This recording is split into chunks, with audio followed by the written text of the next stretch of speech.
You're coming to photobomb. Come behind. It's videoing. Hey, sorry, no, come on through. Come and say hello. So to start our video today, we have something quite unusual.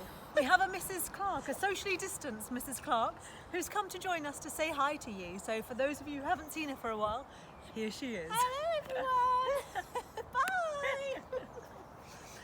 So today we're going to be thinking a little bit about World Ocean Day, as it's World Ocean Day today, and it follows on really nicely from the Surfers Against Sewage awareness event and the recycling event that the head pupils ran on Friday, and I have to say, for which you all looked incredible.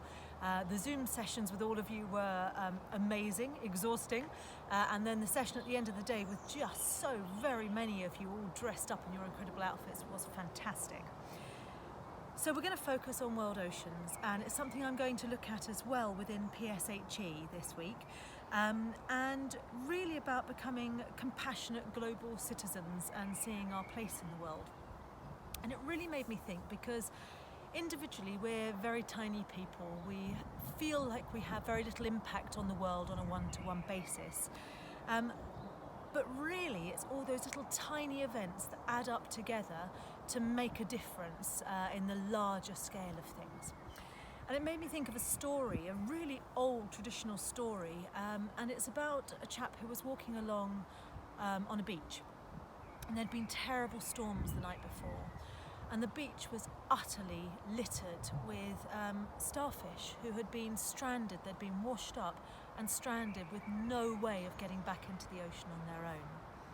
And there are thousands of these, and it does happen quite frequently, and it's a really sad thing when you see it. And this chap was walking along the beach, and he came across this young girl, and he could see that she was picking up one of these starfish and throwing it back into the ocean. And there are thousands on the beach, and very slowly she was picking another one up, looking at it, and throwing it back into the ocean, and taking her time but working through as many as she possibly could. And he came up to her and he said, "I'm really sorry, can I ask what you're doing?" And she said, "I'm returning the starfish to the sea." And he said, "But I'm really don't like to tell you, but there are thousands of them. It's really not going to make a difference." And so very slowly she picked up another starfish and looked at it and threw it back into the ocean gently and said, "I think it made a difference to that one."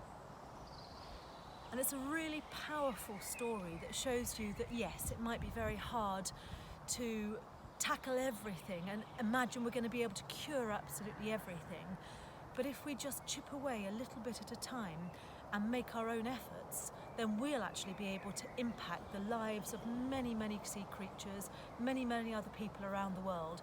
And it's just through that little single acts of compassionate and caring that we can make a really large difference. So that's the message I want you to think of today. I want you to have enjoyed the moment seeing Mrs. Clark there. It is beginning to feel a little more normal now being back at school, even though things are very, very different. And we're looking forward tomorrow to welcoming back reception in year one as well. So, see you all soon, everybody. But just remember that, do your own little tiny bit of efforts and it'll make a big difference to the large picture. Take care. Bye.